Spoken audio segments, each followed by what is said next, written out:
right, so let's talk Rashee Rice. Let's go into depth into this posterior lateral corner injury that he suffered. Everyone thought that he suffered an ACL injury, which would be more severe, in my opinion, than the injury he suffered. So he ended up tearing one structure called the LCL, which is highlighted in green right there.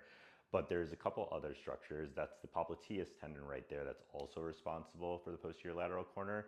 There's one more structure. It's not going to be this hamstring that's outlined right there. He did have a hamstring repair as well, but that's not considered a part of this posterior lateral corner. And that's about to be, that was already highlighted. But anyways, the problem with this kind of injury there is the arcuate ligament right there that was not injured, or at least not injured enough to be severe. So the problem with these kind of injuries, especially with a yard after reception receiver like Rashee Rice, is there's a significant amount of twisting and torsion present, and the posterior lateral corner is responsible for that. In addition, with that hamstring tendon repair, he's going to be at an increased risk for a hamstring strain earlier on. And hypotheticals, what if he wasn't injured? Where would we be taking him? I think he'd be a target for going in the mid first round, to be honest, with Mahomes as his quarterback, him being the top option in this Chiefs offense, and Mahomes presumably being more aggressive this season because they lost last season. But he did have that injury. He had a lateral ligament repair, and he had a hamstring tendon repair, but all accounts say that he was at full go in OTAs. That's a really significant finding because normally we would expect him to be a little bit limited, missing practices, and expecting to fully ramp up at the preseason practices coming up in a couple weeks. So with all reports saying that he is back up to full speed, that still doesn't mean that he's 100% in football activity. So that's why I would expect him to be probably around a wide receiver 2 level in that week 1 to week 4 period of time. And then ideally hitting possible back end wide receiver 1 numbers the next 4 weeks, and then ramping up to a full go wide receiver 1 by the end of the season.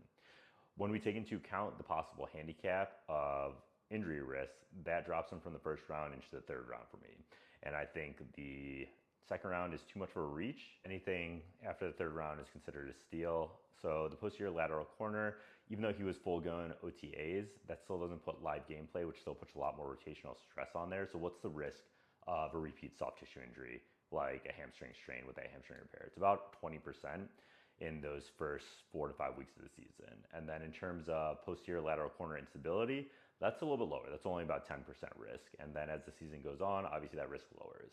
Now we have one last topic to address, and that's the legal concerns going around Rashee Rice. Doesn't seem like it's going to be addressed this season.